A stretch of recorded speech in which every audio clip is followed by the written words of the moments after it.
Hello friends, আবার একটা নতুন টপিক নিয়ে চলে এসেছি আপনাদের সামনে।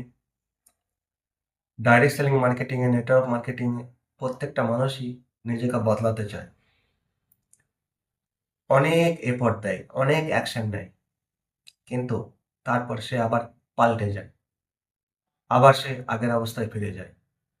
তখন সে একটু বুঝতে পারে এবং বুঝতে পেরে আবার অ্যাকশন নেয়। কিন্তু সর্বশেষ দেখা যায় সে আবার পাল্টে যায়।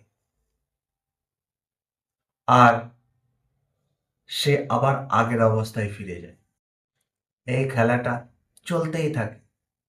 অ্যাকশন নেওয়া, আবার পুরনো অ্যাকশনে ফিরে যাওয়া। এসব দেখে আপনার কি মনে হয়? যে কোনো অভ্যাস কখনো হঠাৎ করে বদলে যায়? অভ্যাসকে বদলাতে গেলে কনসিস্টেন্সি থাকতে হবে। নিয়মিতভাবে নিজেকে নতুন অ্যাকশন নিতে হবে। আর ওই নতুন অ্যাকশন ধীরে, ধীরে ভালো অভ্যাসে পরিণত হবে এবং ওই অভ্যাস আস্তে, আস্তে শক্ত হবে। আর পুরোনো হ্যাবিটগুলো অটোমেটিক দূরে চলে যাবে।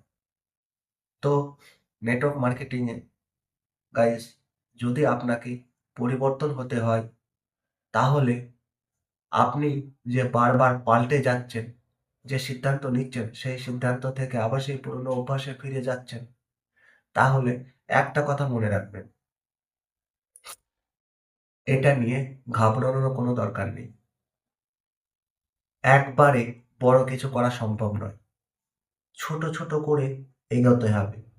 ছোট, ছোট করে যদি এগোনো যায়, তাহলে ওই ছোট, ছোট অভ্যাসগুলো যখন একত্রিত হবে, তখন সফলতা ডাইরেক্ট সেলিং মার্কেটিং এ, নেটওয়ার্ক মার্কেটিং এ পাবে সে।